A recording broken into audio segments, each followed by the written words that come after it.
Hello, this is Phil Montgomery out here at Philville Farms. Here's a quick tip. Five mating nukes. 3 of these I made on 7/16 as a walk away. I don't know why I did that. I think it was because I had a mean hive and needed to split it. I didn't have any cells.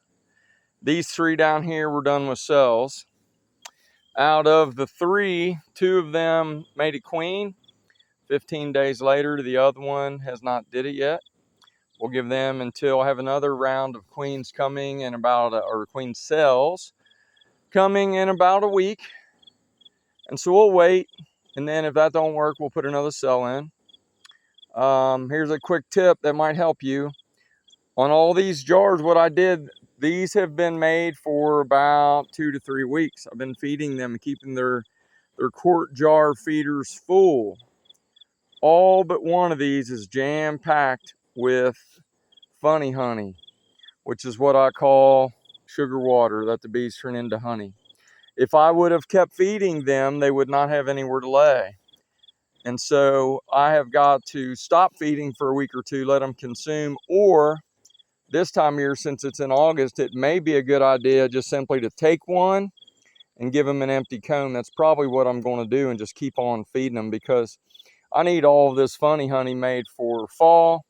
And so 2 of these were packed full, and so I'm going to bring back an empty comb from where I processed my honey, and I'm probably going to give all of these guys one. Now, there's 2 reasons. One, the 2 new queens that are the ones without the bricks, I need to give them all the space to lay that they can have, so that they can try to get bulked up before winter time.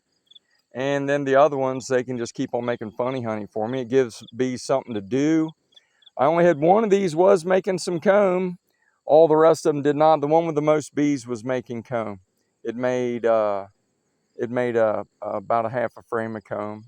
I always want to get more comb made anytime you get a chance. So they're not making comb right now. It's the first week of August. At least these little ones aren't.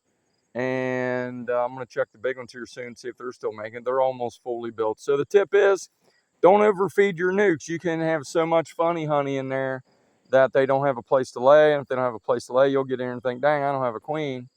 And you also don't want them swarming, because last year I even had a 3-frame mating nuke that I left in there for another month after it made a queen. I fed it too heavy and they swarmed and flew away. I caught them, but they still swarmed. They were only a month and a half old. So hope this tip helps you. Hope you're making a bunch of queens. Don't be afraid to make queens.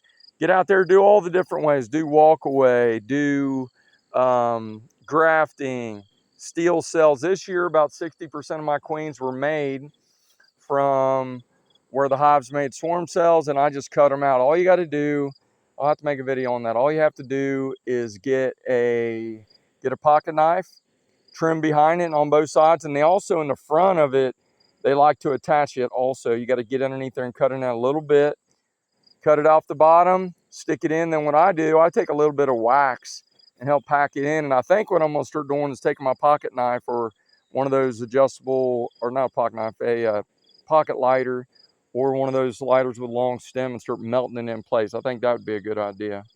I hope this helps somebody. Beekeeping has a lot to learn, and if I can help you in any way, let me know. And if you would, go to my channel and help me get started in this YouTube adventure. Be blessed.